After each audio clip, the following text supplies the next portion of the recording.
drama went on and all these like hiding and marriage, he marrying his daughter, trickery with like, at one point Saul gives, I think it's his youngest daughter, in marriage to David, but it's really not for a good reason. He basically does it because he's hoping that he's to win her, he has to go get a bunch of I don't know, something gross, skin or something, off however many of the enemy's camp that he can kill and bring it back. And then I think he's supposed to only get like 150, and Saul's like, yeah, he'll never do that. He'll never be able to do that.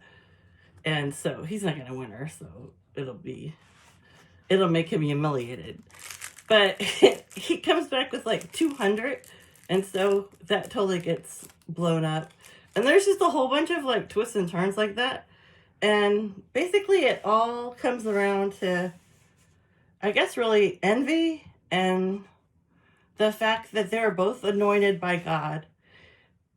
So they're both highly favored by God. The difference kind of through this whole story, and I mean later David falls into just favor with the Lord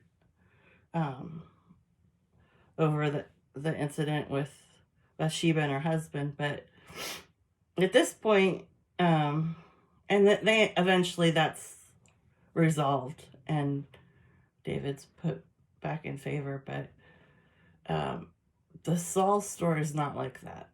Saul basically like disobeys God more than once, and kind of like not on things that are even, it's kind of like, why did he even, they're not remarkable things that he disobeys on. They're pretty basics. It's kind of strange.